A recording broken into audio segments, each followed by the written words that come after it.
Muito bem, gente boa. Estamos começando, mas antes de trazer aqui e apresentar o nosso convidado especial, nosso querido Felipe dos Anjos, eu quero situar você para dizer o porquê dessa formatação, do porquê desse novo conteúdo digital. É sabido que você é um dos maiores consumidores de produtos digitais do mundo. Exatamente isso. Segundo algumas pesquisas, podcast, videocast, tudo de streaming, por causa da pandemia, houve um boom. E esses recursos digitais estão aí na crista da onda, então por isso que a gente também está tentando qualificar isso por meio do IBAB Educação, que é esse conteúdo que a gente já trabalha aqui na nossa comunidade de fé, a partir dos programas que nós desenvolvemos aqui, mas agora esses conteúdos, obviamente, sendo mais direcionados por meio desse conteúdo digital que vai subir para o nosso streaming. Então, da mesma forma que a gente justifica todos os programas que nós desenvolvemos nos nossos encontros presenciais, o Educação Cast, ele responde o que o IBAB Educação é. E o que o IBAB Educação é?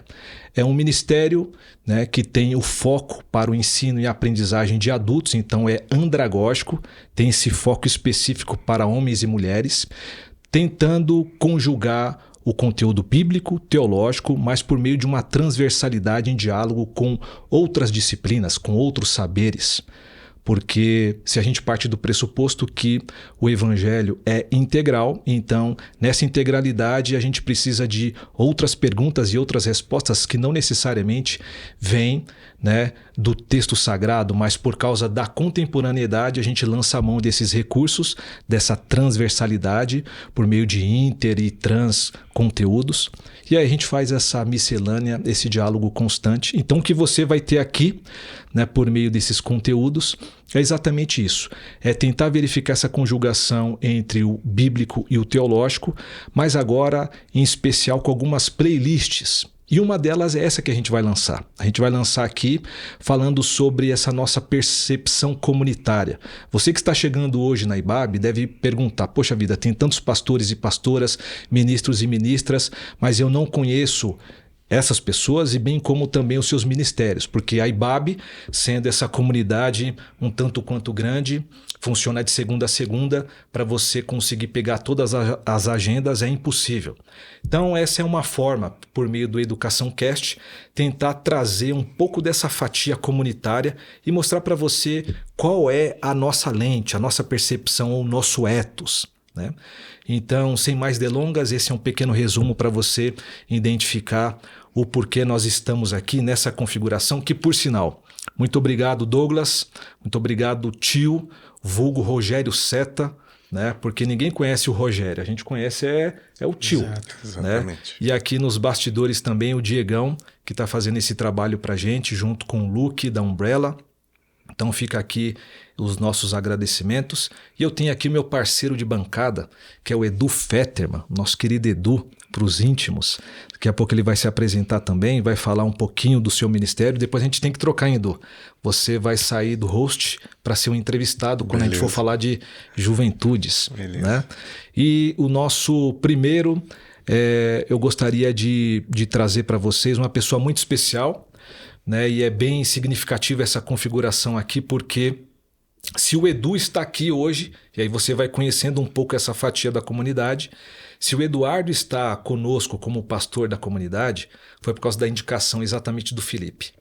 Né? Então, se não fosse nessa triangulação, o Edu não estaria aqui. Então, você precisa agradecer demais aí o nosso brother aí. Diz que quem tem amigos tem tudo, né, cara? Então é isso. Não por isso, pelo amor de Deus. Dessa triangulação que é desde o Espírito Santo, Rio de Janeiro, e já caminha por bons anos aí, né? Isso aí. Parceiro de longa data. Então, rapaz. E aí, para você que não conhece Felipe dos Anjos, o Felipe é um dos pastores aqui da nossa comunidade. Ele começou quando chegou, e daqui a pouco ele vai precisar para a gente aqui quando ele chegou na IBAB, né? Mas quando o Felipe chegou, ele chegou com um objetivo muito claro, que era desenvolver o ministério chamado IBAB Cidade. Né?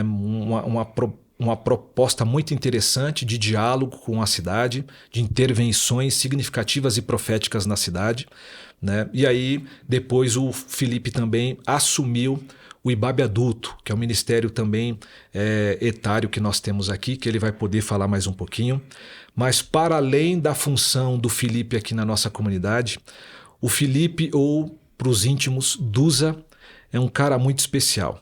É uma pessoa que a gente tem um carinho e um amor muito grande, porque ele é desses tipos raros que tem uma genialidade que coloca grande parte da gente no bolso.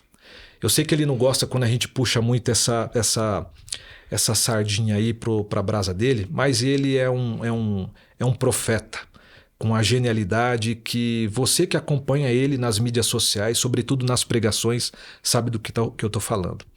Então hoje a gente vai conhecer um pouquinho mais o Felipe, das suas origens, aquilo que forma o Felipe, além dos seus amores, afetos e tudo isso, o que atravessa o Duza. E aí a gente vai ter esse prazer aqui, eu e o Edu, de fazer essa mediação para apresentar um pouco para você quem é o Felipe dos Anjos. E aí vou passar a bola aqui pro querido Edu para começar com a primeira aí, né, apresentando um pouquinho e já puxando o Duza para essa conversa. Edu. Bom, a gente sempre que a gente conversa com alguém, sempre que a gente entrevista alguém, isso, ou que a gente quer profissional que a gente quer conhecer formado, alguém, né? Formado, jornalista, pô. Jornalista. Quando a gente quer conhecer alguém, a gente começa pelo básico. Então, Sim, Felipe, meu começa time. falando. Você tá felizinho, né? Tá felizinho. O time é uma boa. Mas começa falando pra gente, pra quem tá ouvindo e assistindo a gente, um pouco de quem você é, de quem é o Felipe hoje e como se criou esse Felipe, como surgiu esse Felipe. Beleza. Bom, gente, prazer estar aqui com vocês. Obrigado aí pela loucura de me dar a oportunidade de começar esse projeto novo com vocês. E, bom, eu nasci em São Gonçalo, no Rio de Janeiro, que é uma cidade da região metropolitana do Rio. Conhecida lá no Rio como uma cidade dormitório que, de certa maneira, oferece a capital Rio de Janeiro, a cidade do Rio de Janeiro, mão de obra, oferece os trabalhadores e trabalhadoras que sustentam aquela cidade e aquela capital. Eu nasci em 1987, 9/9 de 1987, o mesmo ano do Messi, né, que nesse dia histórico que a gente está conversando, acabou de perder uma bela de uma partida para a Arábia Saudita. Então, eu nasci em 1987 e num bairro chamado Bairro Almerinda, que é uma antiga fazenda colonial lá do Rio de Janeiro. E essa antiga fazenda foi sendo ocupada por pessoas que, dada o êxodo rural para a cidade, foram parando ali naquela região, vindo de vários cantos do norte do estado do Rio de Janeiro, foram parando ali para poder servir a então capital da República Brasileira, a cidade do Rio de Janeiro. Isso no final do século XIX, que é quando o meu bairro aparece ali nessa cidade chamada São Gonçalo.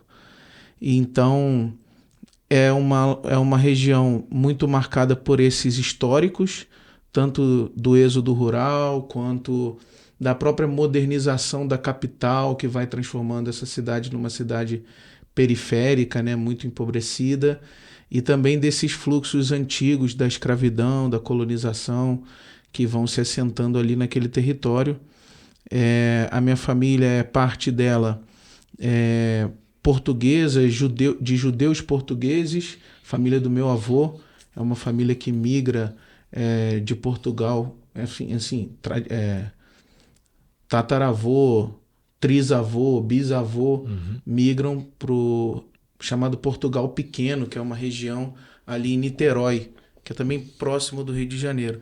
O meu avô é dessa linhagem aí, dessa genealogia, e a minha avó, por parte de pai, ela é mineira, que aí tem uma tradição ali mais associada a uma fuga de escravos da Bahia para Minas Gerais. Essa aí é a origem, a história da família da minha avó, de escravos que fogem da Bahia e vão para o norte de Minas ali, que na verdade era a mesma região sertaneja brasileira, né? Os sertões do Brasil era que a gente conhece pela literatura hoje em dia, essa região. A minha avó por parte de pai é dali. E a minha família por parte de mãe é todo mundo de Angra dos Reis, especialmente. E aí também é um encontro entre a colonização e populações indígenas brasileiras, né? A minha família, por parte de mãe, é um pouco dessa mistura. Os dos Anjos vêm dali, vêm dessa experiência de colonização portuguesa, do litoral... Essa comunidade angelical aí. Exatamente, do litoral do sudeste brasileiro. Então você, por exemplo, Angra e Santos, duas grandes cidades desse litoral sul do Rio de Janeiro, né? Que estão ao sul do Rio de Janeiro, são cidades que têm origens em populações indígenas e desse fluxo colonial que chega aqui no Sudeste. A família da minha mãe, os dos Anjos, que são a família da minha mãe, eles são filhos dessa... A gente poderia dizer mais criticamente filhos desse estupro, mas a gente pode dizer mais sociologicamente filhos dessa experiência de escravização e colonização. Inclusive você acha muitas pessoas em Santos hoje em dia com o sobrenome dos Anjos, muitas pessoas em Angra. Assim, e dos Anjos essa coisa de colocar no nome da família, entre aspas, indígena estuprada, alguma referência do catolicismo europeu. Tem um pouco essa veia, assim, esse histórico, né? A gente sabe que muitos dos sobrenomes inventados no Brasil, eles foram sobrenomes ou repetidos de Portugal ou criados a partir de uma certa mitologia cristã, numa tentativa de salvar, né, o filho do estupro ou de redimir a criança que é filha do estupro. Então a minha família, essa família dos Anjos, que é aí de Angra e de Santos hoje em dia, né? Eu não conheço ninguém, mas eu sei que eles são dali. Eu conheço a minha mãe e um pouco da família do meu avô e da minha avó, mas eles são dali. Então é um pouco essa história. E aí o meu pai, que vem dessa família, encontra minha mãe, que migra de Angra para trabalhar no Rio de Janeiro, e aí eles se casam e nasce eu e meu irmão Tiago dos Anjos, também mais novo. O Tiago está lá no Rio. O Tiago está lá no Rio. E é isso, é um pouco da minha genealogia sociopolítica, alguma coisa desse tipo. Sim. E religiosa também, que você já encaixou aí. Mas também, é o tema, daqui a pouquinho a gente vai falar disso especificamente aí. Sensacional. Agora, Fetterman, só para situar o público aí, porque daqui a pouco vai ter um insert aqui com o seu nome, mas o pessoal vai perguntar, mas que esse sobrenome aí? De onde é, Edu? É da Alemanha, da região de uma cidade chamada Mainz. Recentemente eu fiz uma pesquisa sobre isso, porque chegou até mim, através de um irmão aqui da IBAB, que esse sobrenome poderia ter uma origem judaica, e aí ele me incentivou a buscar essa raiz aí. Eu não cheguei na raiz judaica do nome, mas cheguei a uma região na Alemanha chamada Mainz, e aí essa família em algum momento, lá pelo século XIX, veio para o Brasil, família por parte do meu avô materno, veio para o Brasil, e aí ficou, tem variações do nome, inclusive recentemente foi eleito um senador lá na Pensilvânia, nos Estados Unidos, John Fetterman. Vou mandar um e-mail, um abraço da sua família. Cidadania, né? De repente ele vai que... Um abraço da sua família no Brasil. Eu recebi um monte de mensagem de gente falando, aí, parente seu, porque o cara é careca, barbudo, não sei porquê, né? Mas assim... Irmão gêmeo. E aí o Fetterman vem de lá e minha outra raiz também é portuguesa, né? Oliveira. Então, também teve muito isso aí que você falou, dessa questão de mudar o nome para se adaptar à realidade, para evitar algumas coisas. E aconteceu muito isso aí nessa época, né? De pegar nomes de árvores e coisa do tipo para dar uma disfarçada aí nas origens das famílias e tudo. Mas olha que interessante, na minha ramificação também, então portuguesa, o que acontece? Jacinto era plantadores de jacinto. Então é algum Manuel lá, uma cidadezinha a 80 quilômetros da cidade de Porto. Eu consegui pegar isso aqui na biblioteca do Memorial da América Latina, aqui do lado da IBAB. Isso. né? Então tem lá os registros dos imigrantes e tal, aí consegui fazer o rastro, e aí lá era plantador de jacinto, numa cidadezinha lá. Parte dos jacintos vieram então Rio de Janeiro, Goiânia, aí desse do Rio de Janeiro intui-se que parte desceu aqui para São Paulo, e aí vem esse que vos fala aí com essa tradição portuguesa também. Sim, Pereira, o meu avô é Alves Pereira, Teones Alves Pereira. Só que Pereira é o nome que a família do meu avô criou nessa relação de fuga da perseguição religiosa em Portugal e na chegada no Brasil. Mas os Alves, né? Teones, o nome, né? Teones.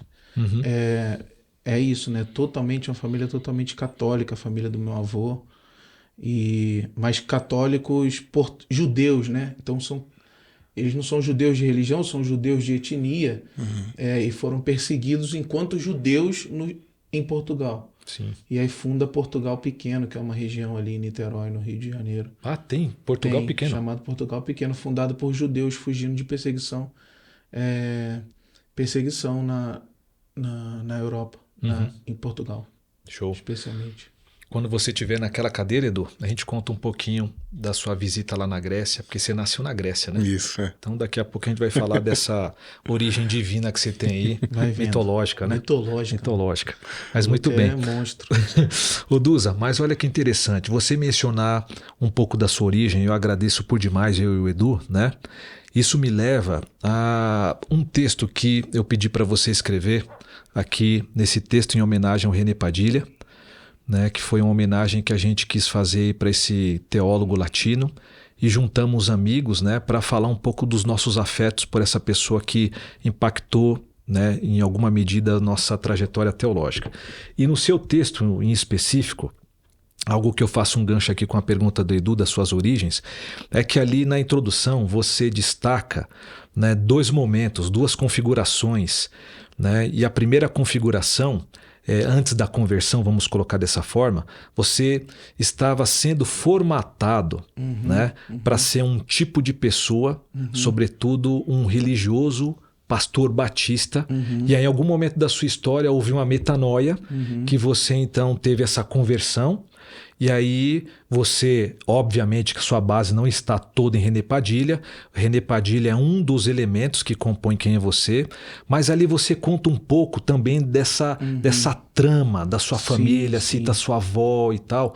Conta um pouquinho, Duza, para você chegar então até na Ibabe, nessa parte, a partir também, sendo redundante aqui, com os insights que o próprio nosso amigo Ariovaldo Ramos fez, que aí conta um pouco então dessa origem, como que você estava sendo formatado para ser um pastor tradicional, fundamentalista, e aí você acaba caindo aqui na Ibabe. Sim. Então, por todas essas questões de configuração, né, territorial, familiar, por esses fluxos que vão assentando famílias de diversas regiões do Brasil ao redor da capital república, né? Da capital da república, eu nasci então num bairro, como eu já disse, né, de herança colonial e, claro, com essa mistura aí entre catolicismo e religiosidade de matriz afro-brasileira ou de matriz africana naquela época. Então, a minha avó, muito católica fervorosa, praticante, comprometida com a comunidade eclesial de base no bairro onde ela vivia. Meu avô também, católico praticante. E a minha mãe era da Assembleia de Deus à época. Da Assembleia de Deus. Se converteu na Assembleia de Deus, a família dela era convertida na Assembleia de Deus e ela também da Assembleia de Deus. Então, eu nasci num bairro muito, digamos assim, povoado, né, por deuses e santos, e religiosidades e credos e crenças e ritos. Um bairro, digamos assim, muito religioso dessa região metropolitana do Rio de Janeiro, e numa diversidade também dentro da minha casa. Uma avó católica praticante, minha mãe da Assembleia de Deus e meu pai se dizia não religioso à época. Então, eu nasci numa família de diversidade religiosa, num bairro de diversidade religiosa. Então eu conheci a religião, eu conheci as religiões, né? Também dizendo, desde criança, assim, eu lembro de descer da casa da minha mãe, que era no morro acima da casa da minha avó. Eu lembro de descer escondido, assim, pelo canto, pelos matinhos que tinha, mas não era uma florestinha, mas um matinho, assim. E eu ia escondido assistir a minha avó fazendo a novena, que é um ritual católico, só de mulheres, inclusive, que ela fazia toda terça-feira à noite lá. E eu descia escondido porque a minha mãe não deixava, minha mãe evangélica dizia que aquilo ali era idolatria e que eu não podia testemunhar, não podia participar. Mas eu achava muito encantador o ritual, elas usavam muitas velas, elas colocavam uma mesa e colocavam uma toalha branca em cima da mesa e colocava a santa ali. Eu não entendia muita coisa, mas eu achava talvez misterioso, né? Talvez essa coisa assim, caramba, o que está acontecendo ali? Sai da normalidade, né? O ritual faz isso. E aí eu desci escondido e ao mesmo tempo eu via as reuniões de oração da minha mãe e das amigas dela da Assembleia de Deus. Então, religião era para mim uma coisa muito, muito presente, muito cotidiana e muito encantadora também. Eu tinha muita curiosidade por entender por que aquelas pessoas, digamos assim, se referiam àquela diversidade de deuses. Na época eu pensava que Maria, por exemplo, era uma deusa, então eu falava, a religião da minha avó tem uma deusa e a religião da minha mãe tem um Deus. E apesar deles falarem de Jesus e do Espírito Santo, tem um Deus homem e tem uma trindade masculina na minha cabeça, na época, né? E eu ficava comparando essas coisas, como é que a religião... Por que a religião da minha avó tem mais deuses? Pensava assim, né? E tem, sei lá, tem Maria, e tem Nossa Senhora, eu não sabia o que era, mas eu via muitos nomes femininos de um lado e muitos nomes masculinos do outro. Eu ficava investigando essas coisas na minha imaginação, tentando entender essas... E a minha redondeza toda, a minha vizinhança toda, povos de santo, né? Religiões de matriz africana, especialmente ali o candomblé. E eu também ficava curioso com aquilo, né? Os batuques, muita gente vinha de outro bairro para participar da experiência religiosa ali, próxima da minha casa. Eu lembro de tudo isso com muita... É muito vivo, assim, é um cinema na minha cabeça, literalmente, essa infância memória, aí. Né? E aí a minha mãe, muito evangélica, Assembleia de Deus conservadora à época, ela vivia me orientando a ter cuidado com a experiência religiosa do outro. E eu também via polícia militar do Rio de Janeiro tratando a religiosidade dos meus vizinhos como um problema de crime.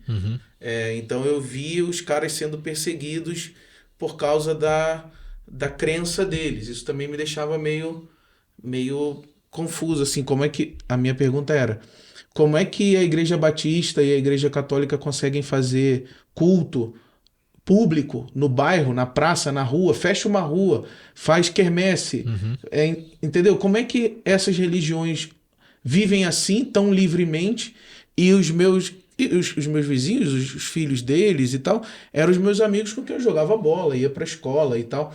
Por que eles têm medo de praticar a religiosidade deles em público, né? Enfim, tudo isso tá na minha memória desde sempre, hoje eu consigo entender melhor a história desse espaço e tal. Mas, então, isso eu estou dizendo para reforçar o quanto que a religião e o quanto que, digamos, os mistérios da religião, as camadas da religião, a diversidade religiosa, a mística, o ritual, a linguagem, os sinais, o quanto que isso tudo está na minha vida desde sempre. Eu não consigo imaginar um tempo em que eu não tivesse em contato com alguma coisa religiosa, sagrada, digamos, usando esse termo, né? Alguma coisa sagrada.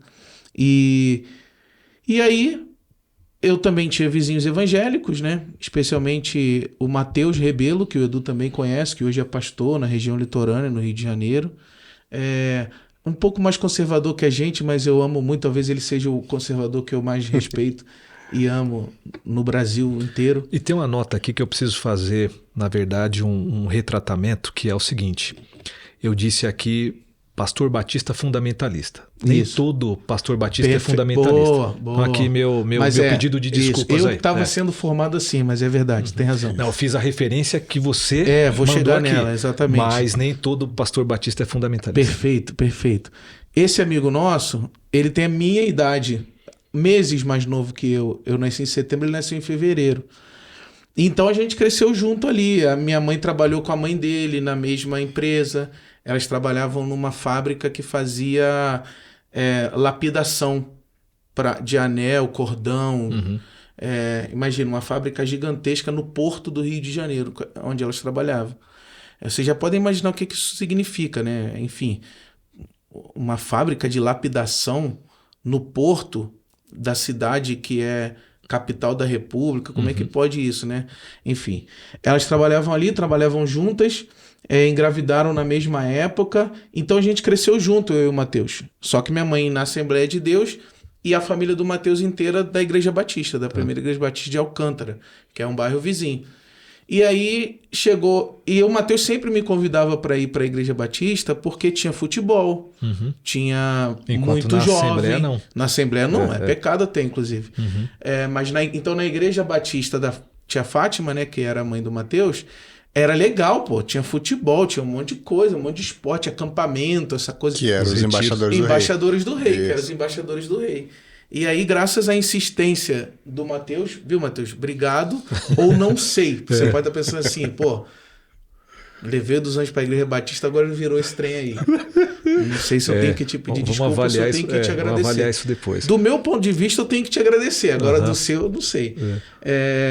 Então, ele me levou para a Igreja Batista. A tia Fátima levava eu e meu irmão. Eu tinha 8 anos, meu irmão tinha 6. A gente ia com ela, no carro dela, e para conhecer essa organização, Embaixadores do Rei, que talvez muita gente que está ouvindo a gente também esteja ouvindo. E talvez já saiba também que é uma espécie de maçonaria para crianças. Mas uma versão gospel, né? Uma versão gospel da maçonaria. Mas não vem ao caso, né? Não vamos falar, não vamos estragar a conversa agora com uma crítica dessa. Depois dá um Google aí. Depois dá um Google isso. E confere. É problema seu aí na audiência. Da sua interpretação. Mas é uma espécie, é um grupo muito da hora. Eu vivi minha vida toda lá. Então, assim, ali, com 8 anos de idade, eu vou para a Igreja Batista. Às vezes minha mãe me levava, me deixava lá, eu e meu irmão, eu com 8, meu irmão com 6, ia para a igreja dela e depois passava lá me pegando. Primeira Batista de Alcântara era perto da Assembleia de Deus de Alcântara. Então a minha mãe me deixava lá e ia para a igreja dela. E o meu pai deixava a gente e voltava para casa. Ele não gostava de nenhuma igreja na época. E aí eu vivi ali, cara. Eu virei batista mesmo, assim, por causa da organização Embaixadores do Rei.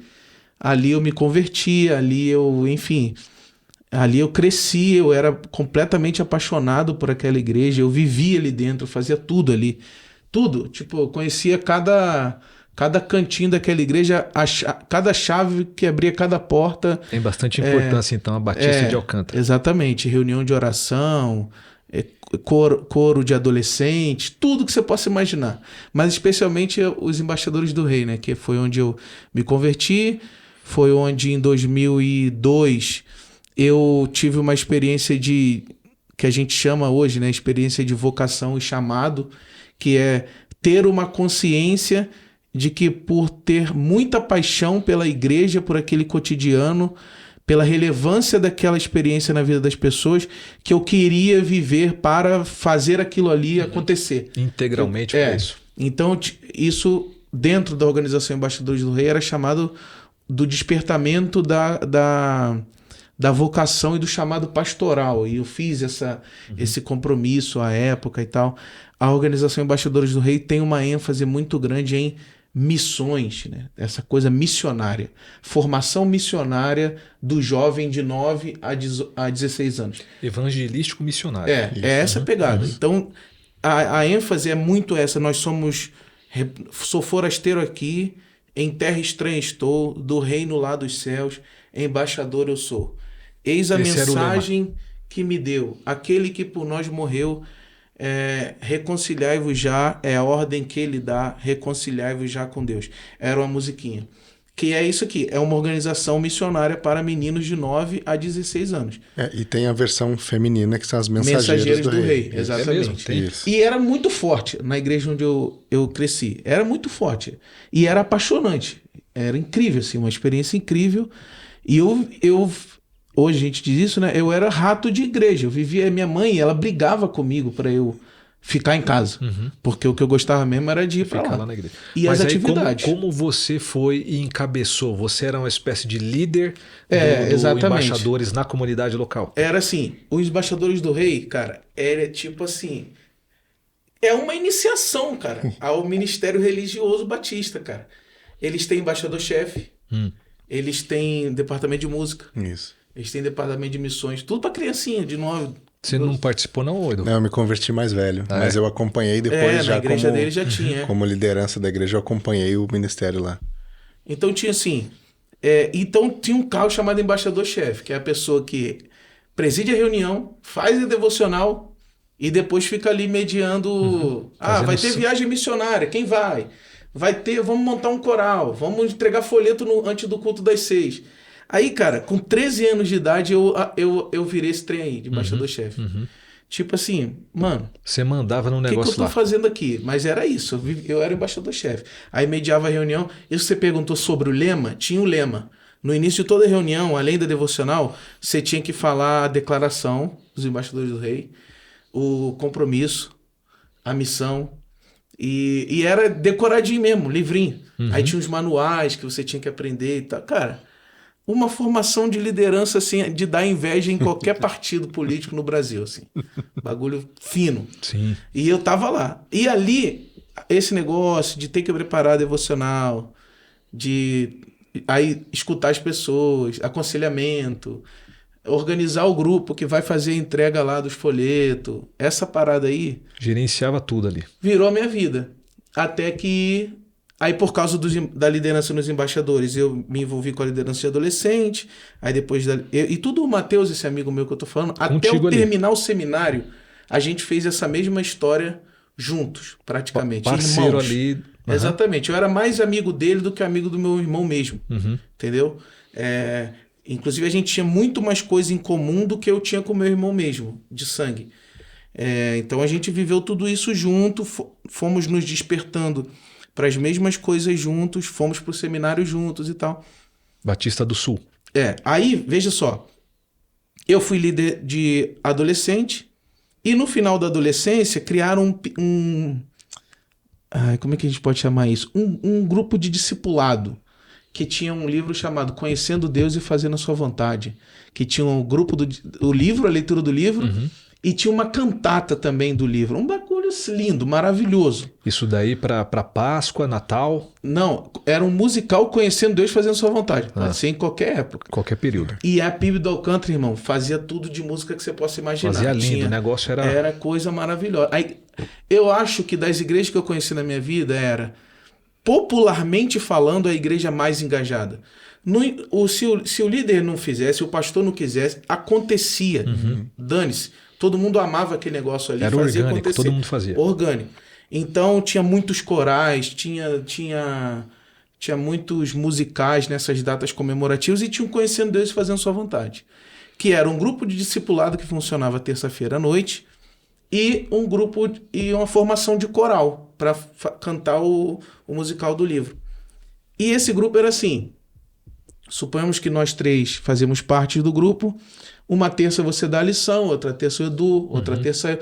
Mas você tem 15 anos, não tem problema. Você tem 12 anos, não tem problema. Segue o livro e... Vai. E era forçado para você se colocar como líder, para você partilhar alguma coisa.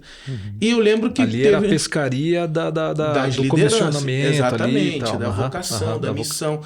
E eu lembro que teve uma vez que eu fui fazer a apresentação, e eu lembro que era uma apresentação sobre João, capítulo 19, versículo 21, ou capítulo 20, 21, não lembro bem agora, mas era sobre o evangelho de João e era uma conversa sobre fé. E eu lembro que eu fui falando, todo mundo já me tinha meio assim como um vocacionado, um protótipo de pastor, E eu fui falando e no livrinho tinha assim, qual é o seu desafio de fé? No final você tinha que responder uma pergunta, qual é o seu desafio de fé? Você compartilhava com a molecada. E eu lá. não respondi. Eu fiz a lição toda e fui vendo e eu perguntei, qual é o seu desafio de fé, Edu? Aí o Edu falava. E eu não, enquanto eles iam falando, eu ia pensando, eu não tenho uma resposta para isso, eu não consegui responder. E na minha cabeça ficava essa coisa, o meu desafio de fé é o ministério pastoral, eu tenho que dar conta disso. Desde criança, desde muito cedo, eu sinto que essa é a minha vocação. E aí naquele dia lá, eu fui para casa sem responder aquilo ali. Aí eu lembro que eu escrevi uma carta gigantesca respondendo aquilo ali. E na outra terça eu li. E a resposta era isso: eu vou dedicar minha vida para essa igreja, para essa comunidade, para o ministério e tal. Não, mas aí vamos dar um salto. Vamos. Porque a gente tem bastante conteúdo, sobretudo dos seus 2 últimos livros, que é um conteúdo mesmo aí bíblico-teológico. Aliás, tudo isso aqui né? Mas está no recorte histórico. Né? Isso. Quando foi a sua virada para essa, que eu estou chamando de metanoia, nessa formatação, então, pastor batista convencional, para esse Duza que a gente conhece hoje, do esticar o elástico, jogar para a caixa de brita, pensar, profético. Quando foi a virada e aí você chega aqui na IBAB? Tá. Eu entrei no seminário nesse ano, aí logo depois que eu terminei o ensino médio, eu entrei no seminário e logo no final do primeiro semestre tinha uma viagem missionária para uma cidade chamada Icó. Icózinho, Icó. É no Ceará, muito interior. E a igreja mandou um grupo de missionários para lá e eu fui junto. Então, pensa, ideologia missionária, negócio evangelístico. A nossa igreja era isso, irmão. Respirava isso. E era isso a minha vida também. Vamos lá, vamos evangelizar. Então eu falei, quero ir nesse time aí de missionário, quero ir para lá, quero evangelizar e tal. Fui. Chegando lá, eu tive uma experiência muito profunda e muito revolucionária com a pobreza extrema, né, do Brasil. Não que eu vivesse num lugar rico, não, de maneira alguma. Até hoje, se você for no Alcântara, para quem mora em São Paulo, ir no Alcântara até hoje é assustador. É mesmo? É muito sujo, é muito desorganizado. A gente fala que é uma Chinatown dentro de São Gonçalo. Isso é racista, inclusive, com os chineses, mas é tão ruim a experiência que é isso até hoje. Essa figura, tem essa figura até hoje. Mas lá eu vi assim, gente que não tinha o que comer, minimamente. E uma seca tremenda. Icózinho, no Ceará. Dá o Google aí para vocês verem. E lá eu tive uma experiência com um cara que foi assim, a gente entregava cestas básicas, a gente pregava o evangelho e chamava as pessoas à conversão. Batista clássico. Aceite a Jesus. Só que no convite de aceitar a Jesus, a gente oferecia uma cesta básica, que era o que eles usavam por quase um ano inteiro. A cesta básica que a gente estava no Natal, o lugar era tão seco que eles administravam aquilo ali por longos meses. Racionavam para... Então, aí, nisso eu tô lá pregando uma guitarrinha que eu tinha, um Ashburn preta, uma caixinha da Meteoro, que eu pus um adesivo da Fender para achar que a caixa era da Fender, mas era uma caixinha da Meteoro, e eu tocando, cantando, pregando, fazendo apelo. Nisso que eu tô ali, vem uma família e me chama assim, missionário, a gente queria que você fosse orar lá na casa do Dedé. Beleza, vamos lá. E eu fui, né, missionário, empoderado por aquela vocação, vamos lá e tal. E aí eu cheguei lá, cara, o Dedé era um cara que ele tinha uma gangrena na perna, mano, bizarra, assim. E ele tava sentado com a perna esticada e aquela feridona gigantesca na perna dele. E eles começaram a pedir para eu orar para Deus curar. Para Deus fazer alguma coisa com a perna dele, porque ele tava morrendo e tal. E caramba, aí me bateu assim uma impotência, mano. Caramba, se não acontecer, não vai acontecer. Eu tinha 18 anos, cara. Caramba. Aí me bateu um medo danado, aí eu orei, comecei a orar, orando, Deus, por favor, não sei o quê. Ali, cara, um adolescente, cara. Isso é um adolescente.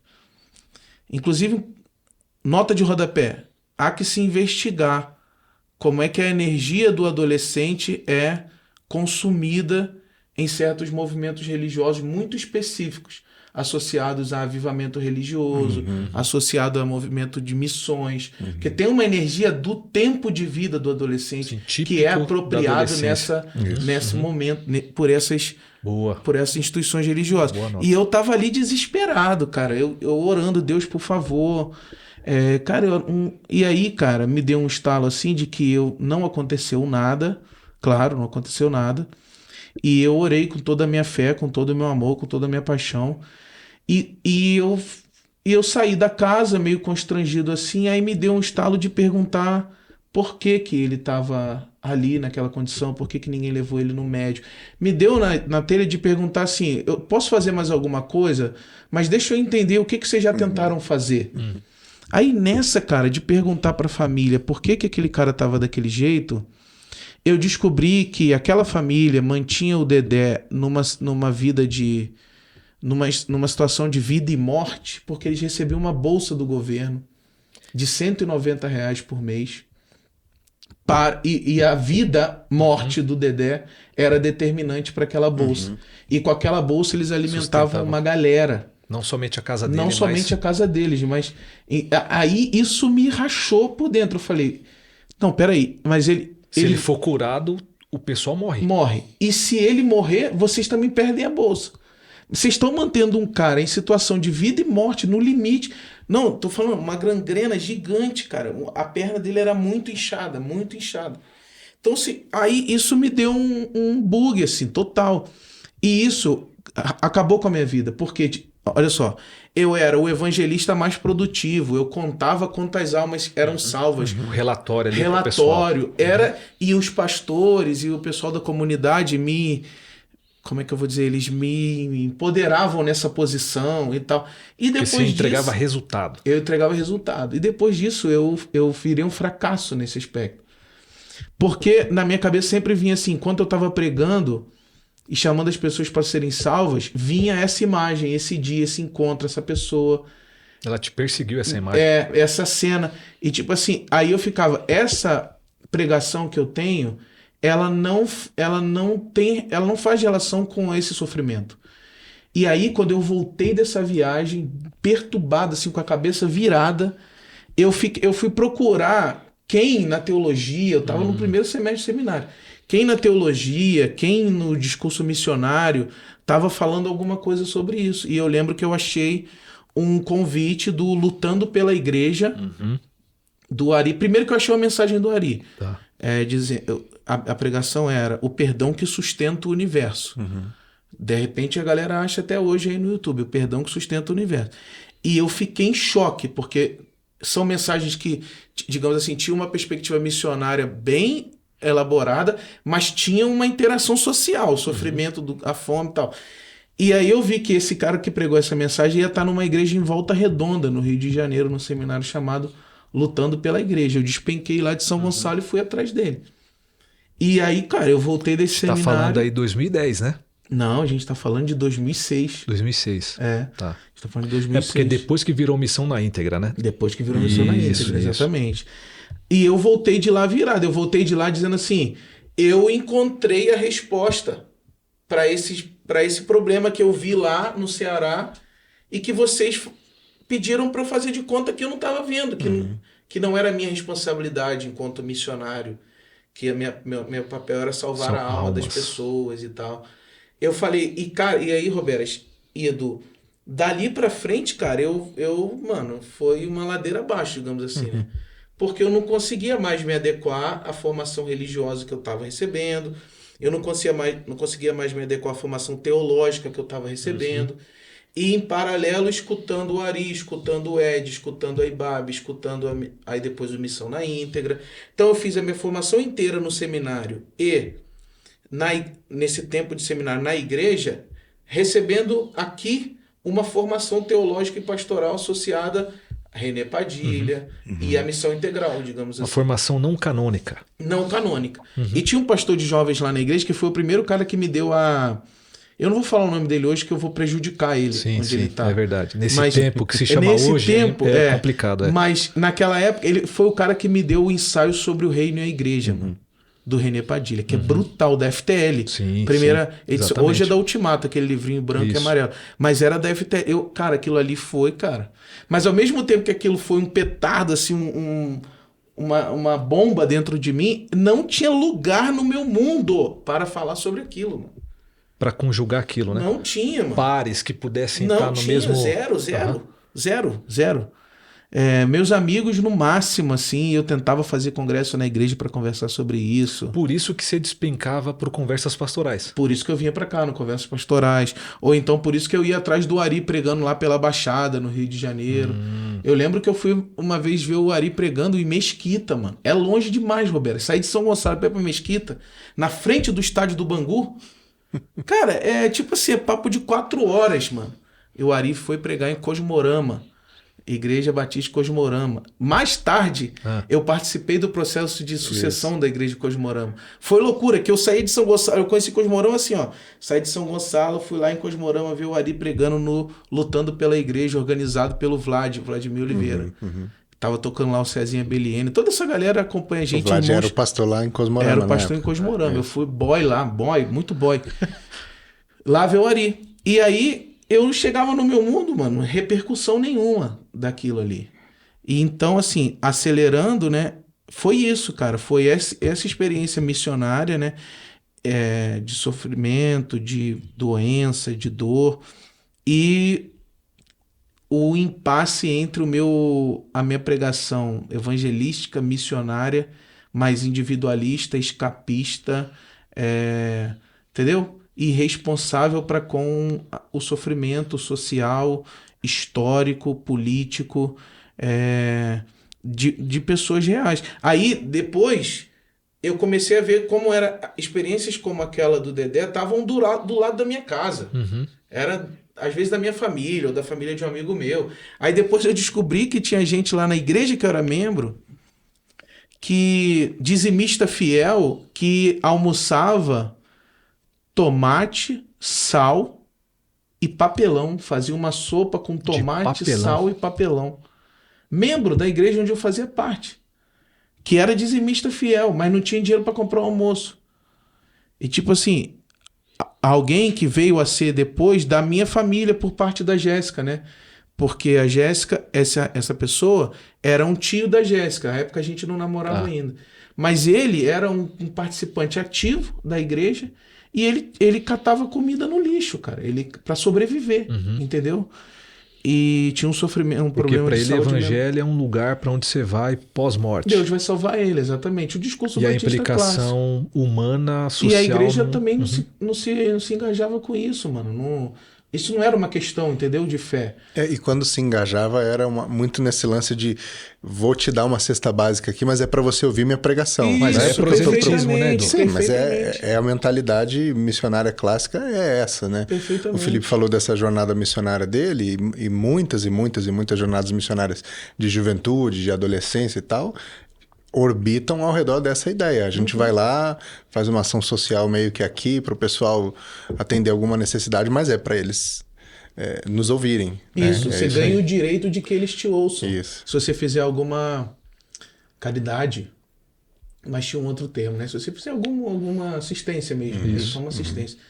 E depois eu descobri que, cara, o meu mundo era aquele ali, e o evangelho que a gente cria e anunciava não dialogava em nada com aquilo. Resultado foi que eu passei os meus 4 anos do seminário, digamos assim, servindo ativamente a minha igreja, mas sem que esse discurso fosse reconhecido pela igreja. E sendo tratado como um estranho, assim.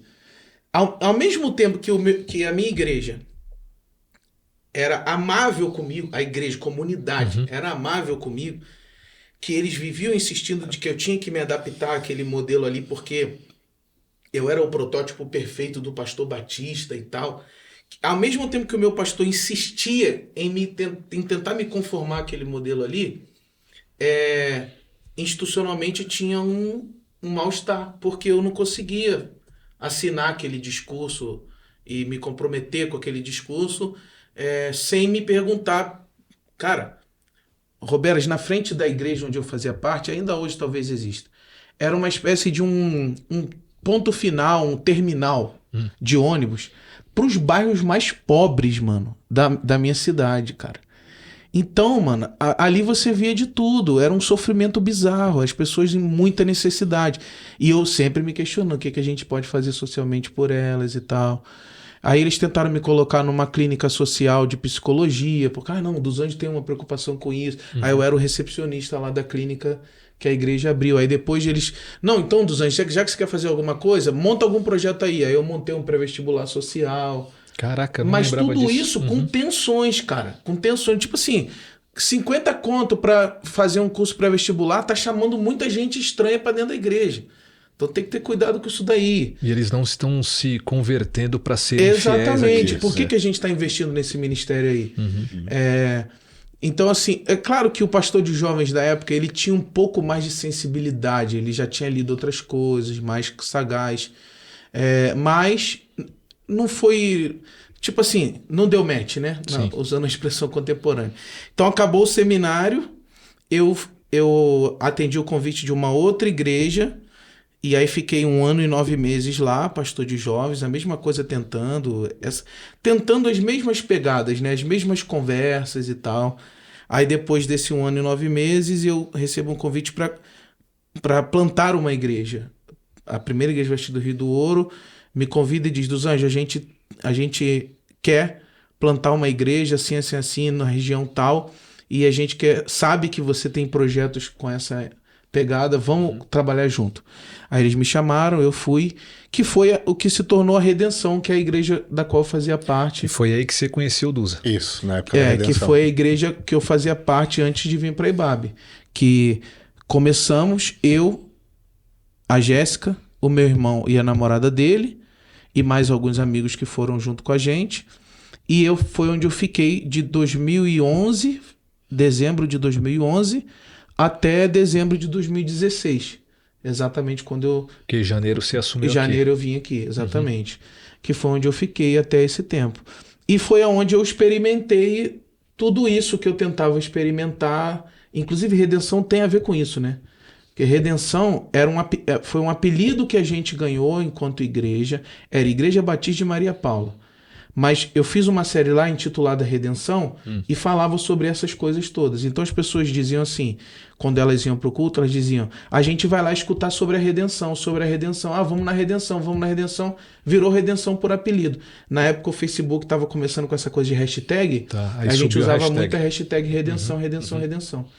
E aí foi onde eu pude experimentar. Eu digo que foi a igreja que também redimiu a minha fé. Por me mostrar que era possível experimentar alguma coisa próximo do que... E a experiência de ser comunidade mesmo. E a experiência mesmo, de comunidade, de preocupação social, de preocupação com a história real das pessoas, de preocupação com a cidade. Tudo isso, a Redenção foi uma grande experimentação no sentido mais positivo dessa expressão.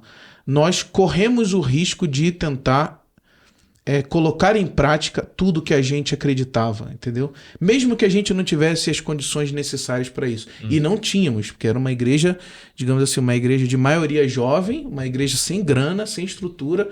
O máximo que a gente tinha era o recurso para alugar a casa que a gente se reunia. Tá.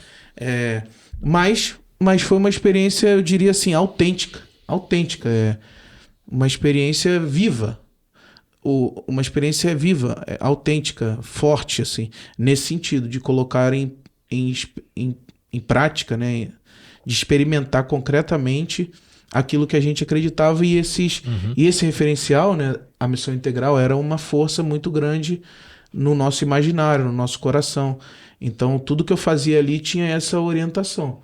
E aí eu acho que também por isso, né, que eu encontrei o Ed nesse caminho. Eu já conhecia, claro, já escutava desde 2006, mas em algum momento ali que eu fui falar sobre a redenção em algum lugar, o Ed estava, e aí a gente se conheceu e começamos a conversar sobre isso, sobre igreja, sobre missão integral, que era um discurso muito forte à época, né? E era um referencial pastoral, teológico, missionário, muito forte. para a minha geração. Talvez vários pastores da nossa geração sim. tenham minha, sido do Edu, formados nessa pegada. Sim. Então é isso, o meu mundo é esse aí. E aí você chega aqui. E aí eu chego aqui. Mas olha só, o Edu vai fazer uma outra pergunta para você aí, mas eu queria, diante dessa história, essa narração, Duza, te agradecer porque eu lembro que em alguns momentos, quando eu te levei para conversar com seminaristas, à época, Cirilo, chegou o José Malua também, a Sarinha, então tinha o Gabs também. Eu lembro que com esses quatro aí, a gente já algumas vezes saímos para conversar e algumas dessas histórias você contou para eles e resgatou aqui para a gente e para todo mundo que está te assistindo aí também. Mas para você, querendo de uma maneira bem bacana de ver essa história mais por meio de uma escrita bem escrita, esse texto do Duza aqui, novamente, nesse livro que nós organizamos, o Edu também tem a sua participação aqui, todos os pastores e pastoras da IBAB têm, mas aqui fica uma síntese muito bacana, então eu recomendo você a fazer essa leitura aqui, sobretudo do texto do Felipe, que é muito interessante. Você contou pra gente a sua trajetória ministerial, pastoral, dessa transformação, né, desse choque de realidades que você viveu e como isso moldou a sua mente pastoral, a sua mente bíblica, teológica, o seu jeito de enxergar a igreja, o seu jeito de enxergar o mundo. E a gente sabe, porque conhece, convive com você e te ouve, te lê, que além dessa veia pastoral imensa que a gente conhece em você, você também tem um lado acadêmico muito, muito forte, que você chegou em São Paulo, foi fazer seu mestrado, hoje está no doutorado, e emendou uma série de pesquisas sobre diversos temas. Então, a gente queria saber um pouco de como foi entrar nesse meio acadêmico, o que te levou para a pesquisa, o que te fez escolher os temas que você pesquisa, e como isso resultou nos seus livros que a gente tem aqui diante de nós, e também no seu trabalho que você foi apresentar lá na Inglaterra. Sim. Cara, a minha ideia era assim, inicialmente... para fazer uma igreja desse jeito... Redenção? eu vou ter que encontrar um outro trabalho e uma outra sobrevivência, digamos assim, econômico-financeira, porque não vai ter como uma igreja como essa me ter como um pastor tempo integral, sustentar, no formato que a gente vive hoje. Não vai ser possível. Então tem que arrumar uma atividade profissional outra. E eu já era uma pessoa assim, no seminário já engajado com teologia e tal. Falei, 2012 isso ainda, eu falei, vou fazer um mestrado em teologia, vou tentar fazer uma carreira acadêmica para continuar sendo pastor. A minha cabeça era exatamente essa. Então eu vou estudar teologia, porque isso vai empoderar a minha percepção da missão da igreja, vai me ajudar a servir melhor a igreja, vai me ajudar a pensar os problemas da igreja. Enfim, o pensamento era uma carreira acadêmica para ser melhor pastor. Não era uma coisa ou outra, ou uma coisa e outra. Hoje eu sei que as pessoas e a igreja impõem que você decida, especialmente pela maneira como as igrejas administram a agenda, número 1, e pela maneira como a igreja não sabe reconhecer uma carreira acadêmica como útil à sua comunidade de fé. Então a gente tem que trabalhar mestrado e doutorado na vida paralela. Aí a gente tem 3 jornadas de trabalho: a jornada pastoral, a jornada familiar e a jornada acadêmica. Aí é o caos, né? Mas tudo bem. Todos os pratos têm que estar girando. Tem que estar girando, exatamente. Mas aí eu pensava assim, eu vou fazer uma pesquisa para oferecer à igreja. Beleza. Isso em 2012. Aí eu tentei o mestrado na PUC, Rio, na época. Eu não passei na prova de línguas, na época. E depois eu imergi na redenção loucamente. Eu não tinha mais tempo para absolutamente nada. Nada. Não dava para estudar, não dava para tentar carreira acadêmica, mas isso ficou lá. Cara, eu preciso fazer isso, eu tenho que estudar. Aí no ano de 2015, no ano de 2016, eu passei um ano como aluno visitante num departamento de estudos de protestantismo na Universidade Federal de Juiz de Fora. Passei um ano indo para lá semanalmente para, digamos, reaquecer o desejo de ingressar na academia. Que é o rito também normal, clássico, que todo mundo quer fazer um mestrado. Se aproxima de um professor, de um Isso, grupo de estudo, tenta entender o que está lendo e tal. Eu já tinha um projeto desde 2013 que vinha se desenhando. Eu tinha feito uma pós-graduação no Seminário do Sul para estudar a relação entre teologia e política e violência, que sempre foi o tema que eu queria entender. E aí, nesse meio do caminho, veio o convite da IBAB. E eu estava já no processo de seleção para entrar em Juiz de Fora, na Federal de Juiz de Fora. Aí, à época, eu falei assim, bom, se eu vou me mudar para IBAB, eu vou fazer o processo para metodista também. Aí eu fiz ao mesmo tempo o processo para metodista em São Paulo e para Federal de Juiz de Fora. Você passou lá também, então? Passei lá também, não fui na última prova porque eu já estava morando aqui, já tinha passado na metodista. Aí um amigo nosso, muito querido, ajudou a fazer a matrícula na metodista, enquanto eu não recebia a bolsa ainda.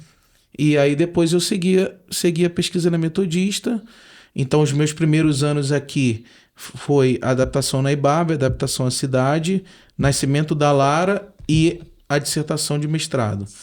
E aí logo que eu terminei o mestrado em abril de 19, em julho de 19 eu comecei o doutorado lá também na metodista. E se Deus quiser, em nome de Jesus, o Altíssimo, eu termino em setembro do ano que vem, entregando minha tese até maio, se Deus quiser. E o seu texto, então, fruto da sua dissertação, é esse aqui, Biopolíticas do Sacrifício. Sim. Para você aí que quer conhecer um pouquinho mais desse trabalho que o Dusa fez, né? Tá aqui. Ambos, na verdade, o recente junto com o Kenner, falando sobre Gálatas, que é esse aqui. Ambos são da editora Recriar. Um beijo aí para o nosso querido Iago também.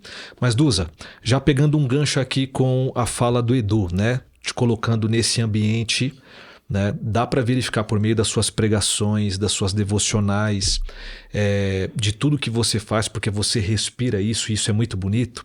Você, como falou, né? Trouxe a tríade aí da sua pesquisa e o fruto dela é isso aqui, né? Como que você pode sintetizar para o pessoal essa relação, né, da teologia como uma política de extermínio daquele que a gente não gosta, bem apologético, se eu posso colocar dessa forma, né? Mas faz um resumo para a gente aí desse texto aqui, que é fruto da sua dissertação. Sim.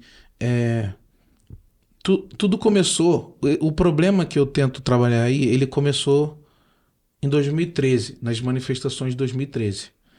E a grande indagação era a seguinte, na minha cabeça. Primeiro, a repressão da polícia às manifestações. Tipo, nós estamos sendo massacrados aqui, estamos protestando todo dia, ficamos junho inteiro, chamado Jornadas de Junho, fazendo protestos no centro da cidade do Rio de Janeiro, e eu tentando por que esses caras massacram a gente? Tacam bomba, perseguem, cacetete, põe todo mundo para correr, atira. E essa coisa da violência do Estado. Apareceu uma... Cara, por que isso daqui acontece desse jeito? Segundo, se isso acontece aqui assim, e acontece na periferia, que é para onde eu vou ter que pegar a barca aqui no centro da cidade do Rio, e vou para São Gonçalo, acontece lá com muita naturalidade. E terceiro, os religiosos evangélicos, em sua maioria, acham isso normal. Naturalizado. Acha isso normal. Acha normal que o Estado possa violentar e exterminar o corpo de pessoas pobres, pretas e periféricas. Eles até celebram isso, porque a gente estava no contexto das unidades de polícia pacificadora no Rio de Janeiro. E os evangélicos, usando uma expressão apologética, né? Os evangélicos ungem, consagram, celebram a unidade de polícia pacificadora no Rio de Janeiro, literalmente. Ou seja, uma política que se constitui uma política de extermínio, uma política de perseguição, uma política de violência, uma política de desaparecimento, uma política que leva o número de jovens entre 15 a 27 anos mortos pela polícia à casa dos 5, 6 mil por ano. E legitimado teologicamente. Exatamente. E com uma igreja que diz assim, isso aí é obra de Deus, Isso bugou a minha cabeça. Já tinha bugado em 2011, mas em 2013 isso se torna muito mais grave, porque em 2013 esse tema vem ao espaço público na cidade com muita força. E eu estava participando de tudo que acontecia em 2013 no Rio, eu estava participando. E eu via a maioria dos evangélicos achando um absurdo criticar o PP, criticar a militarização, criticar a violência do Estado na periferia, criticar a violação de direito de gente pobre, criticar desaparecimento, tortura. Se você criticasse isso ali, você era o louco. Porque o normal era a igreja evangélica batizou, ungiu, consagrou a política de militarização e morte na cidade do Rio de Janeiro. E eu fiquei com isso na minha cabeça. Em 2013, a gente acompanhava uma vigília de mães de jovens mortos pela polícia, na Maré, toda terça-feira à noite. Eu ia junto com o Ronilson, com o Henrique, com toda a galera lá do Rio. A gente acompanhava essa vigília, mães dando testemunho. Olha, a polícia militar entrou, o BOPE entrou dentro do meu barraco, pegou o meu filho e eu nunca mais vi o meu filho, ele desapareceu. Eu não sei do corpo dele, eu não sei de nada. Ele foi tomado como um traficante e ele desapareceu. Nem enterrei meu filho, não sei onde ele está, não sei se ele tem uma coisa chamada micro-ondas, que é uma técnica de tortura que a polícia militar usava lá no Rio, a milícia também usa, que é colocar o corpo das pessoas entre pneus e tocar fogo no corpo das pessoas. E isso tudo estava na minha frente e a igreja achava tudo isso normal. E quando eu pregava o evangelho contra isso, era um escândalo, assim, era um erro gravíssimo. Você não pode fazer isso, você não pode falar sobre isso. Você está politizando, exatamente. Os primórdios do bolsonarismo, né? Podemos dizer que estava tudo ali já. O Bolsonaro e o bolsonarismo, ele dá corpo a uma série de tendências fascistas, inclusive, que já estavam presentes na igreja evangélica com outra forma discursiva, mas o desejo de extermínio, o desejo de violência, o desejo de segregação, estava tudo lá já. Então eu queria estudar isso. Cara, eu tenho que qual é a relação da teologia com a violência nas periferias do Rio de Janeiro? Essa era a minha questão. Mais especificamente assim, como é que o discurso evangélico legitima as políticas de pacificação? Porque a minha questão era com o PP. O PP se colocou inicialmente como uma política que ia dar fim a um contexto de guerra na cidade do Rio de Janeiro, e ela aumentou a guerra, ela aumentou a morte, ela aumentou o desaparecimento, ela aumentou o índice de tortura. Então o PP no início era assim, não, nós vamos fazer uma política de proximidade, a gente vai criar uma polícia cidadã, democrática. Depois o PP estava desaparecendo o Amarildo. Depois, criança de 5 anos de idade estava morrendo com tiro de fuzil na frente da casa dela, em operações da UPP. E os evangélicos, glória a Deus, a ideia era, a UPP é uma missão para pacificar a cidade. E a minha pergunta era, mano, isso daí não é política pública, isso daí é religião, isso daí é crença, isso aí é fé, isso aí é teologia, mas é o Estado que está fazendo. Então era essa piração que eu tentava discutir naquela época.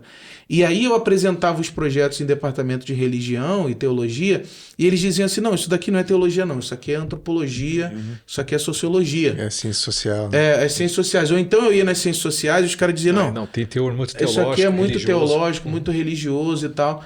Até que eu encontrei esse espaço em Juiz de Fora e apresentei esse projeto também na Metodista para o Cláudio Ribeiro e para o Jung. E aí no processo seletivo lá... Cláudio, marido da Magali. Isso, o Jung, eu apresentei para o Cláudio e para o Jung, e na hora da decisão lá, o Jung selecionou meu projeto, e é o que eu tento conversar aí, e dar continuidade a isso no doutorado, né? Então, assim, eu acho que as intuições estão aí, eu tentei trabalhar esse processo, né, de legitimação da morte do outro a partir da ideia do sacrifício, que é uma ideia ancestral à religião, né? Uma coisa que participa inclusive do nosso inconsciente religioso, a ideia de que alguém tem que morrer, um sangue tem que ser derramado, uma vítima tem que ser consagrada para a manutenção de uma ordem divino, coletiva, de uma ordem social. Então tentar trabalhar isso daí, e E foi. Aí eu digo assim, Roberto, os primeiros capítulos, eles são obrigações acadêmicas. Então, é um texto chato, digamos assim. Na A verdade, eu pessoa gosto. já percebe ali. Na verdade, eu gosto. Mas Não, a mas pra pessoa gente que não que é lê acadêmico, vai de teologia... boa, é. Pessoa que não lê teologia... Aliás, a pessoa que acha que vai pegar um livro de teologia de cara, ela começa a ver um monte de discussão filosófica, ela fala assim, isso aqui não é teologia, não. Isso aqui não é discussão religiosa, não. A religião está presente em tudo aquilo ali, mas é que é difícil de ver mesmo. E, inclusive, essa é a graça da coisa, né? Porque é difícil de ver, então você tem que dar visibilidade àquilo. Mas aí eu falo assim, então faz o seguinte, pega o capítulo 3 e o capítulo 4 e lê dali pra frente, você vai entender o que eu quis. Em diversos momentos você manda essa aí, a sugestão do Duza. Compra, lê a introdução, o terceiro, quarto capítulo e o pós-fácil. Se você falar, não, o resto você não precisa ler, não, se você achar muito chato. Agora, o terceiro e último capítulo eu acho que vai ser legal, você vai achar legal. E pelo menos vai achar útil. Eu demorei a me reconciliar com esse texto aí, porque ele é fruto de uma depressão, assim. Eu tenho que escrever a minha dissertação de mestrado na bolsonarização do Brasil. Pós-morte da Marielle. E você, como é sempre visceral nesses negócios, então foi um pós-morte da Marielle. Então eu falava assim, cara, eu vou entregar isso daí, nunca mais quero saber disso daí.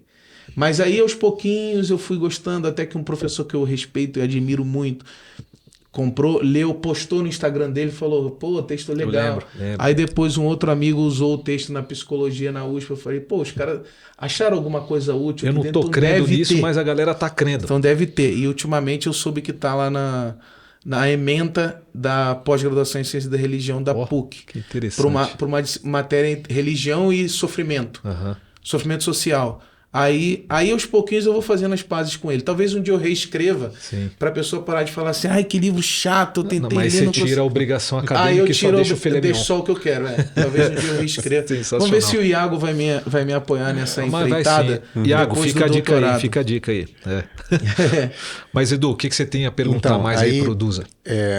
Dentro disso tudo que você falou, Felipe, especialmente dessas questões de violência, de realidades sociais e tudo, a questão do racismo ela é muito forte porque ela é essa questão estrutural, estruturante da sociedade, do pensamento religioso, de tudo que a gente vive. E aí você mergulhou nessas suas pesquisas e se viu diante de pesquisas também na área do racismo. Isso, perfeitamente.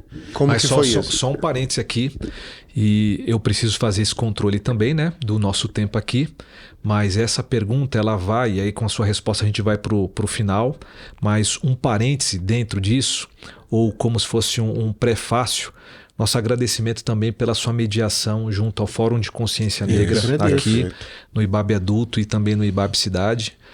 Daqui a pouco a gente vai fazer também com eles aqui uma roda de conversa, mas isso é marcante na nossa comunidade. Então, #Obrigado Senhor. Eu que agradeço a eles e elas, especialmente, e a oportunidade de viver num tempo e numa comunidade que percebeu, né, definitivamente a centralidade disso para pensar o nosso país, a nossa experiência democrática, mas também a constituição histórica do nosso protestantismo no Brasil, especialmente dos batistas, que são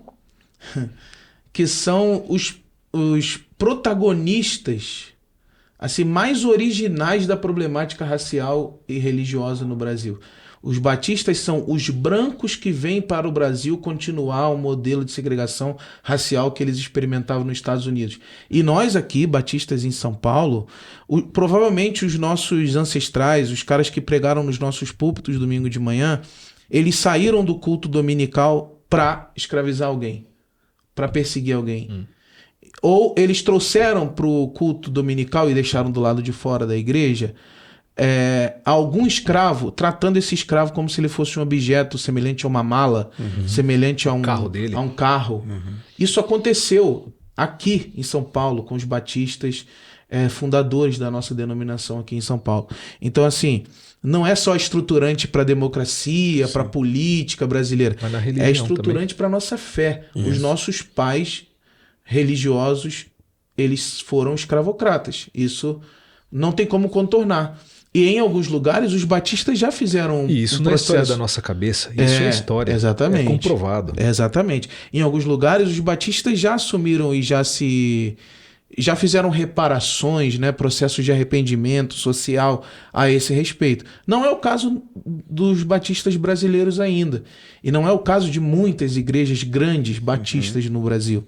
Mas eu dou graças a Deus porque nós temos uma brecha, né, um acontecimento comunitário chamado Fórum de Consciência Negra, na IBAB, que possibilita para a gente a oportunidade da gente se converter das histórias, da gente se arrepender das histórias que constituíram a gente como igreja local e como denominação protestante no Brasil. E eu já até esqueci a pergunta. Ah, tá. O racial. Isso. Tipo assim, o racial, o problema, né, o efeito racial, como vai dizer a professora Denise Ferreira da Silva, ele era isso aqui, ó, para mim. Ele estava aqui o tempo todo.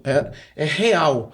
Só que a gente sabe que na academia é difícil dizer para intelectuais brancos, privilegiados, religiosos, que o problema racial é central para se investigar a religião no Brasil hoje. É difícil, muito difícil. Depois a gente fala sobre isso, vou cortar essa parte. Mas é difícil. Então, você vê que eu vou trabalhando o problema racial, né, as primeiras partes do livro, raramente. Primeiro capítulo, segundo capítulo. Eu vou tentando inserir uma coisa ali, uma coisa para tentar ir ganhando tração ao longo do trabalho, para chegar no capítulo 3 e 4 e dizer, olha, gente, me acompanharam até aqui? Sim. Então, agora, o nexo, o que viabiliza essa violência que eu estou descrevendo para vocês aqui no Brasil é o elemento racial. Racista. Aí eu tento trazer dados, tento trazer pesquisas, tento trazer informações e no último capítulo tento teorizar mesmo a relação entre cristianismo, discurso sacrificial, hermenêutica sacrificial e o problema da raça. E é aí que eu encontro uma série de pesquisadores sobre o problema racial que vão dando conta da relação do cristianismo com a violência racial no Ocidente, especialmente. E aí eu encontro na obra do camaronês Achille Mbembe, que é um filósofo da política, um sociólogo, uma pessoa difícil de categorizar, mas eu encontro na obra dele a citação explícita, né, de que há um trabalho, a expressão dele, há um trabalho sacrificial da raça, da noção de raça. Aí eu trago isso para o meu trabalho, para o meu texto e tento dizer, que trabalho sacrificial é esse? Mas, mais uma vez, bem en passant, você menciona isso. O Achille Mbembe menciona isso bem en passant. Sim, mas no seu texto você bem assim, sutilmente. No terceiro capítulo, sutilmente. E aí eu tento dizer isso que a gente chama de bode expiatório, aí isso eu digo com todas as letras. O bode expiatório no Rio de Janeiro é o corpo do jovem negro. Então, o bode é o negro, nesse sentido, né? O animal sacrificial, o corpo sobre o qual eu posso descarregar a minha violência é o corpo do jovem negro. Isso eu digo explicitamente aí. Só que assim, você vê, as citações, elas são muito... Nos autores, no Achille Mbembe, é uma citação assim, ó. Ele usa a palavra sacrificial como se ele estivesse falando de uma metáfora qualquer. O meu trabalho não, peraí. Não aparece uma expressão com essa força teológica. Esse peso, né? Não assim. Tem alguma coisa a ser investigada aí na relação entre raça e sacrifício, que é o que eu estou fazendo agora no doutorado. Então, eu acho que agora eu consigo ser ainda mais incisivo, ser ainda mais propositivo, e agora eu não estou me importando muito com esses racismos científicos e epistêmicos que ficam tentando bloquear a discussão racial no interior da teoria crítica e da teoria social no Brasil, entendeu? Porque ainda tem muito branco teólogo da libertação que acha que a discussão sobre racismo é uma discussão pormenor. E eu acho que agora eu consigo dizer mais. O capítulo 3 já diz bastante. Eu trago assim, olha, no Brasil discute-se sacrifício a partir da teoria do René Girard, um branco francês, que defende o cristianismo a todos os custos. Mas agora eu te trago um africano. E mostro como o problema da religião e da teologia aparece na obra dele. E como, se a gente estudar o sacrifício mais profundamente, a gente vai ver que o problema é mesmo continuar mantendo essas teorias de gente branca, sobre o cristianismo e sobre o sacrifício, que não contemplam as experiências rituais, as experiências cosmológicas e as experiências teológicas de outros tipos de comunidade no Brasil. Então, o meu desafio agora é tentar aprofundar isso que eu tive que ir devagar nos últimos capítulos. Mas está dito aí. Se não der tempo de eu entregar uma tese discutindo isso profundamente, está dito aí, está intuído aí de que a gente tem uma oportunidade de investigar a relação entre o nosso cristianismo, a maneira como o nosso cristianismo entende a noção de sacrifício, como uma necessidade, inclusive demandada pelo próprio Deus, uma violência que o próprio Deus demanda para perdoar pecados, a relação do sacrifício com a nossa leitura da morte de Cristo, e como isso incide sobre a maneira como a gente julga as mortes que a gente enxerga no nosso cotidiano. Como a gente vai justificando certas violências, a gente vai normalizando certas mortes, chorando algumas e celebrando outras. Uhum.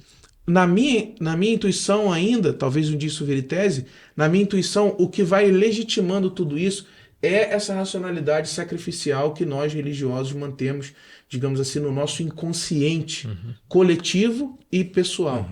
Tá lá no fundo da nossa alma, digamos assim, uma máquina sacrificial. Alguém precisa pagar, né? Alguém precisa pagar. Há uma dívida incontornável, há um Deus justo, puro, santo, que exige que algum sangue seja derramado para que ele possa perdoar e assim salvar, restaurar, pacificar. Esse esquema, né, que em nome dele, sou agente dessa justiça. Replica essa ideia fora da religião, né? Fora da religião, perfeitamente. Na psicanálise é provável dizer, no direito é provável dizer, na filosofia política é provável dizer, que está tudo lá.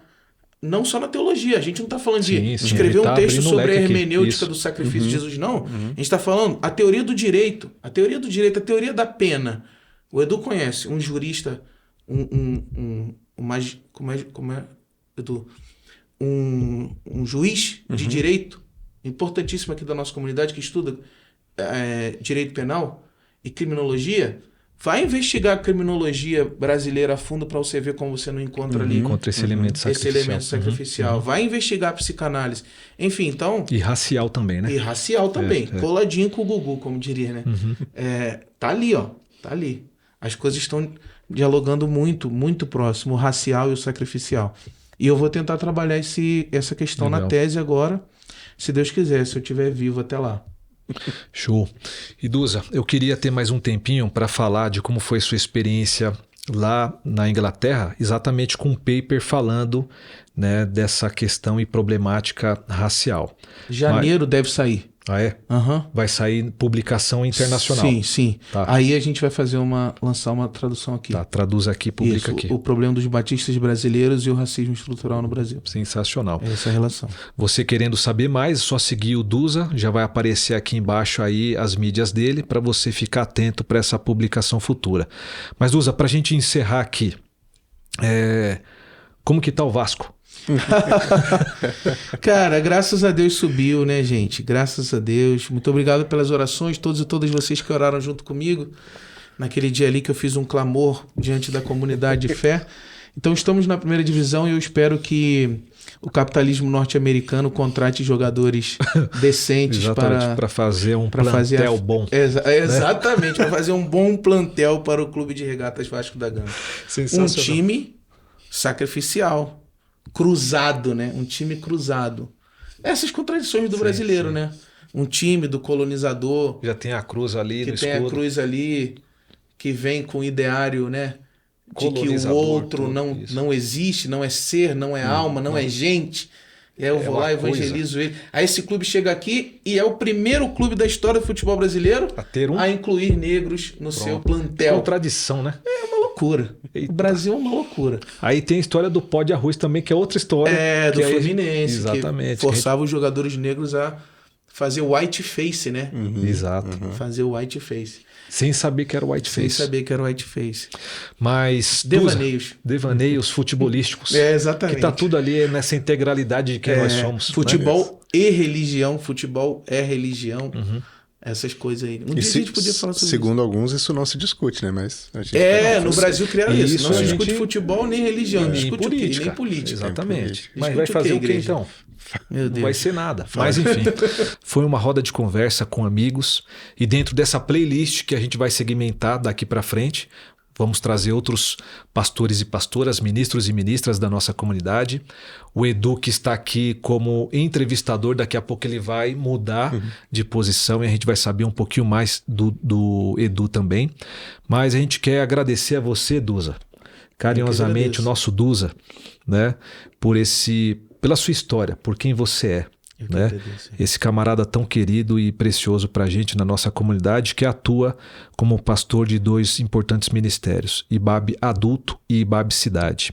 Querendo saber a especificidade desses ministérios, vai lá no nosso site, né, que você encontra lá todos os ministérios e uma fotinho do Duza lá para você olhar uma das versões do Duza. Exato, né? Bem uma das antiga versões, aquela, né? Ó. Caramba. Quando você chegou aqui, lá na comunicação, a luzinha de fundo. Caramba, mas é isso aí. O Edu, você tem alguma consideração final? Aliás, muito obrigado, viu? Pelo seu tempo aqui. Eu que agradeço. O privilégio ouvir o Felipe de pertinho assim. Tamo junto. A sua história, cara, enriquece a gente e a nossa comunidade, com certeza. É uma comunidade muito, muito abençoada em ter uma pessoa como você entre nós. Então, obrigado. Eu que agradeço, irmãos. Valeu demais. Valeu demais. E qual o último salve que você deixa pro pessoal aí que tá te vendo e te escutando também, Duza? Cara, eu não sei, eu acho que eu quero sugerir que vocês acessem aí o texto de Gálatas que a gente acabou de lançar. É um comentário pastoral, assim, teológico-político. E aí é um esboço. A galera aqui da IBAB que leu Gálatas junto comigo todas as quintas-feiras, graças ao convite do pastor Roberas, que foi uma experiência riquíssima, maravilhosa. As coisas que a gente conversou estão aí, acredito eu, né? Que elas estão aí. E um abraço pro Kenner também. Um abraço pro Kenner, que a parte correta do livro, como eu falei, o que não é heresia foi o Kenner que escreveu, o que é heresia foi eu que escrevi, pode pôr aí na conta. Que você fala assim, pô, legal, foi o Kenner. Você fala, isso aqui é doideira, foi eu, que doideira é comigo mesmo.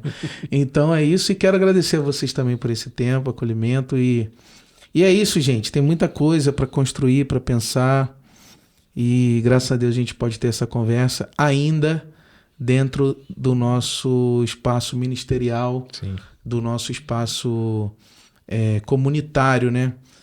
Porque ficou muito pior o Brasil para conversar sobre essas coisas. Para falar sobre comunidade também. Para falar sobre essas coisas. Quando eu lancei em 2019, eu não imaginava que poderia ficar pior do que aquilo, uma conversa sobre isso, né? Mas a gente está, graças a Deus, aqui nessa mesa, e nessa mesa, né? Essa mesa toda, podendo falar um pouco daquilo que nos constitui profundamente e de como as coisas que a gente faz e escreve estão relacionadas com aquilo de mais profundo e verdadeiro que nós temos e cremos, né? Que é a nossa própria fé. É difícil, eu sei, muitas pessoas não conseguem entender que isso que eu estou tentando fazer e falar, eu só estou tentando fazer e falar por causa de uma fé lá no fundo. Elas continuam achando que eu estou fazendo, escrevendo, falando de tal jeito, de tal forma, sobre tal assunto, usando os nossos irmãos protestantes, né? Como se eu tivesse escolha. Eu não tenho escolha, né? É a minha fé. A fé não é uma escolha, é um salto que eu dei um dia, não parei de cair, e enquanto estou caindo, eu estou tentando relacionar meu mundo a essa coisa que está dentro de mim. Então, eu não tenho escolha, né? Eu só estou expressando algo que não controlo e não domino. Ela que tem a gente, né? E aí a gente, como dizem os nossos pais da Missão Integral, se a fé nos tem, ela não nos tem apenas para o domingo, para o culto, para o templo, para o clero, né? Ela nos tem para a educação, ela nos tem para o jornalismo, ela nos tem para uma conversa sobre luto, para uma conversa sobre política, para uma conversa sobre escola. É isso. Tem para a vida. Tem para a vida. Então, tomara que a gente consiga continuar fazendo isso por algum tempo ainda. Duza. Nós. Valeu, Edu. Gente, esse foi o Educação Cast com Felipe dos Anjos. É isso aí, um beijo carinhoso e respeitoso no seu coração e até a próxima.